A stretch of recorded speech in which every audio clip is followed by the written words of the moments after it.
Good morning, welcome to news analysis. నేను జ్యోత్స్న. డిస్కషన్లోకి వెళ్లే కన్నా ముందు వివిధ పత్రికల్లో వచ్చిన వార్తా కథనాలను ఒకసారి చూద్దాం. తెలంగాణ వార్తా పేపర్స్ చూసినట్లయితే ముందుగా ఈనాడు. నిన్న తెలంగాణ బడ్జెట్ ప్రవేశపెట్టిన విషయం మనకు తెలిసిందే కదా. సో ఆ వార్తనే బ్యానర్ ఐటంగా ఈనాడు ఇస్తూ ప్రగతి బాట సంక్షేమ పూదోట అన్నటువంటి హెడ్లైన్తో ఈనాడు కథనాన్ని ప్రచురించింది. యువతతో పాటు అన్ని రంగాల మేలే లక్ష్యంగా కేటాయింపులు జరిగాయి. సంక్షేమానికి రికార్డు స్థాయిలో 1.04 లక్షల కోట్లు, గ్యారంటీ హామీలకు 56,000 కోట్లు, అభివృద్ధి పనులకు 36,504 కోట్లు, ఇందిరమ్మ ఇండ్లు, రైతు భరోసా, విద్యుత్ రాయితీలకు నిధులు కేటాయించారు. కొత్తగా రాజీవ్ యువ వికాసం, ఇందిరాగిరి జల వికాసం, సోలార్ గ్రామం, నగరాభివృద్ధి పథకాలు 2025-26 ఆర్థిక సంవత్సరానికి మొత్తం 3.04 లక్షల కోట్లతో నిన్న బడ్జెట్ ప్రవేశపెట్టారు. తర్వాత మీరు పూర్తి కథనాన్ని చూడండి. సో ఏ శాఖలకు ఎంత కేటాయించారు, 6 గ్యారెంటీలకు ఎంత కేటాయించారు అనేది పూర్తి వివరాలు పొందుపరుస్తూ టోటల్ బడ్జెట్ ప్రతిపాదన అంతా కూడా పొందుపరుస్తూ ఈ కథనాన్ని ఇచ్చారు. ఇదే బ్యానర్ ఐటమ్. అయితే ప్రభుత్వ వైఫల్యానికి నిలువుటద్దం, ప్రజా వ్యతిరేక బడ్జెట్ను వ్యతిరేకిస్తున్నామంటున్నారు కేటీఆర్. రాష్ట్ర వార్షిక బడ్జెట్ ప్రభుత్వ వైఫల్యానికి నిలువుటద్దమని మాజీ మంత్రి కేటీఆర్ విమర్శించారు. నమ్మి ఓటేసిన తెలంగాణ ప్రజలను కాంగ్రెస్ సర్కార్ నిలువునా ముంచిందని ధ్వజమెత్తారు. ఇక అభివృద్ధి సంక్షేమాలకు పాతరేసేలా ఉంది అని అంటున్నారు బీజేఎల్పీ నేత ఏలేటి మహేశ్వర్ రెడ్డి. శాసనసభలో రాష్ట్ర ప్రభుత్వం పెట్టినటువంటి బడ్జెట్ అభివృద్ధి సంక్షేమాలను పాతరేసేలా ఉందని బీజేపీ శాసనసభాపక్ష నేత ఏలేటి మహేశ్వర్ రెడ్డి విమర్శించారు.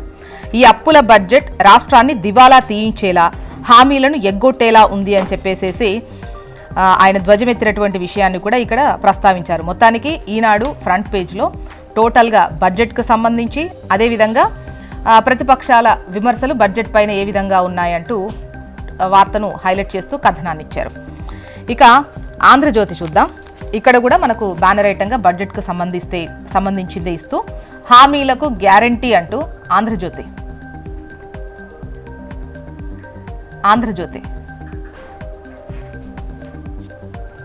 హామీలకు గ్యారంటీ అంటూ బ్యానర్ ఐటంను ప్రచురిస్తూ 6 హామీలతో పాటు యువ వికాసానికి నిధులు, మొత్తం బడ్జెట్ వచ్చేసి 3,04,965 కోట్లు, ప్రభుత్వ ప్రాధాన్య పథకాలకే 1,00,000 కోట్లు అంటూ వార్తను హైలైట్ చేసింది ఆంధ్రజ్యోతి.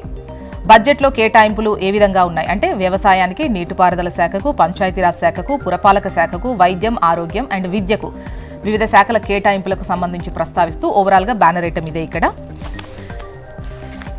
అండ్ హైదరాబాద్లో మెక్డొనాల్డ్ ఆఫీస్ 2,000 మందితో నెలకొల్పేందుకు కంపెనీ సుముఖం, సీఎం రేవంత్ను కలిసిన మెక్డొనాల్డ్స్ ప్రతినిధులు.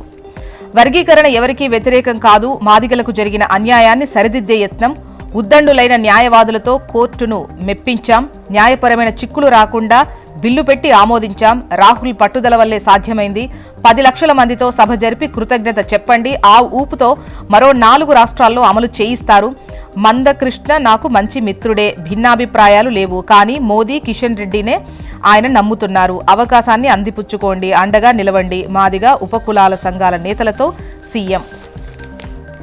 ఇక క్షేమంగా పుడమికి 9 నెలల తర్వాత భూమి మీదకు సునీత విలియమ్స్, అంతరిక్షం నుంచి తిరిగొచ్చిన మరో 3, ఫ్లోరిడా సమీపంలో సముద్రంలో దిగిన క్రూ డ్రాగన్, తెల్లవారుజామున 3:27 సేఫ్ ల్యాండింగ్, వ్యోమగాములకు స్వాగతం పలుకుతూ ట్రంప్ పోస్ట్. ట్రంప్ మాటిచ్చారు, నిలబెట్టుకున్నారు వైట్ హౌస్.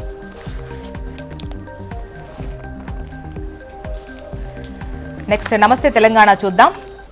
ఇక్కడ మనకు టాప్ ఐటంగా రేవంత్ను తిట్టిండని దళిత రైతు వెంకటయ్య అరెస్ట్, అన్నంపల్లెం గుంజేసి 77 ఏళ్ల వృద్ధుడిపై సర్కార్ దౌర్జన్యం అంటూ భూమిని లాక్కోవడంతో మానుకోట రైతు ఆక్రోశం, సీఎంను తిట్టాడంటూ అక్రమంగా కేసు అండ్ అరెస్ట్ అంటూ రెక్కలిరిచి పోలీసోళ్లు పట్టుకుపోయిండ్రు, రేవంత్ రెడ్డిని ఏమో అన్నవట అని బెదిరించిండ్రు, ఎక్కడికి తీసుకుపోతాండ్రో చెప్పమంటే చెప్పలేదు, ఆయనకు ఏమన్నా జరిగితే రేవంత్ రెడ్డిదే బాధ్యత, దర్శనం వెంకటయ్య భార్య లక్ష్మి కన్నీరు మున్నీరు అంటూ వార్తనిస్తూ టాప్ ఐటంగా నమస్తే తెలంగాణ ప్రచురించింది.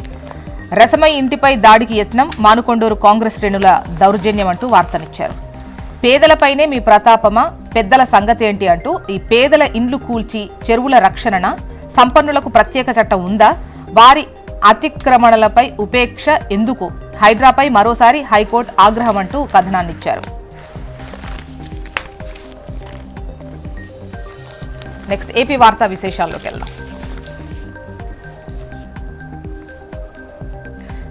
ఇక్కడ టాప్ ఐటంగా క్షేమంగా పునరావాసానికి అండ్ 9 నెలల నిరీక్షణ సుఖాంతం అంటూ సునీత విలియమ్స్ నిన్న తెల్లవారుజామున 3:27 భూమిపై ల్యాండ్ అయిన విషయం మనకు తెలిసిందే కదా. సో ఆ వార్తనే టాప్ ఐటంగా ఇచ్చారు. ఇక ఐక్యంగా ముందుకు అంటూ బిల్గేట్స్తో రాష్ట్ర సర్కార్ జట్టు 5 రంగాల్లో కలిసి పనిచేయాలనే నిర్ణయం, చంద్రబాబు బిల్గేట్స్ సమక్షంలో ఒప్పందం, ఈ ఎంఓయు ఇతర రాష్ట్రాలకు నమూనా అని వెల్లడి. ఇక పారిశ్రామికాభివృద్ధికి 5వ మైలురాయి, 9 నెలల్లో 7 లక్షల కోట్ల పెట్టుబడులు, గత 5 ఏళ్లలో ఉన్న సంస్థలను వెళ్లగొట్టారు. అశోక్ లేలాండ్ ప్లాంట్ ప్రారంభోత్సవంలో ఐటీ విద్యాశాఖ మంత్రి Lokesh. Next Andhra Jyothi. Gates at AP, Gates ఫౌండేషన్తో ప్రభుత్వ ఒప్పందానికి సంబంధించి వార్తను హైలైట్ చేస్తూ బ్యానర్ ఐటంగా ఆంధ్రజ్యోతి ప్రచురించింది. నెక్స్ట్ సాక్షి. ఆశలు ఎండ మామిడి అంటూ పెరుగుతున్న పగటి ఉష్ణోగ్రతలు, రాత్రిళ్లు మంచు ప్రభావం, ఫ్రూట్ సెట్టింగ్ను దెబ్బతీస్తున్నటువంటి వాతావరణ మార్పులు, నల్లతామర ఉధృతికి తోడు తొలిసారి మ్యాంగో లూఫర్ విజృంభణ, పిందెలను తినేస్తున్న కొత్త రకం తెగుళ్లు, పురుగులు, తేనెమంచు పురుగు, ఇతర రసం పీల్చే పురుగులతో ఉక్కిరిబిక్కిరి, వాతావరణం తెగుళ్లతో రాలిపోతున్న పూత, పిందెలు, దాదాపు 10 లక్షల ఎకరాలపై ప్రభావం, రైతన్నకు తీరని నష్టం, హెక్టారుకు 3 నుంచి 4 టన్నుల దిగుబడి కష్టమే అంటున్నటువంటి అధికారులు. ఆశలు ఎండ మామిడి అంటూ వాతావరణ పరిస్థితులు కావచ్చు, తెగుళ్ల వల్ల కావచ్చు పంట దిగుబడి గణనీయంగా తగ్గేటువంటి అవకాశం ఉంది, రైతులు అల్లాడిపోతున్నారు అంటూ ఈ వార్తనిచ్చారు మామిడి రైతులకు సంబంధించి. ఇక వ్యవస్థీకృత నేరం అంటే ఎలా, వ్యవస్థీకృత నేరం కిందకు వచ్చేవేమిటో చట్టం స్పష్టంగా చెప్పింది. సోషల్ మీడియా పోస్టులను సైబర్ నేరంతో సమానంగా చూడలేం అంటూ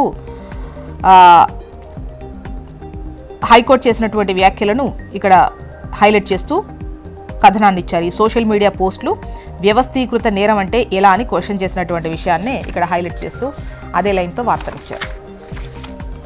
మొత్తానికి ఇవి ఇవాళ వివిధ పత్రికల్లో వచ్చినటువంటి వార్తా కథనాలు. ఇప్పుడు ఒక చిన్న బ్రేక్ తీసుకుందాం. బ్రేక్ తర్వాత డిస్కషన్లోకి వెళ్దాం. Stay tune.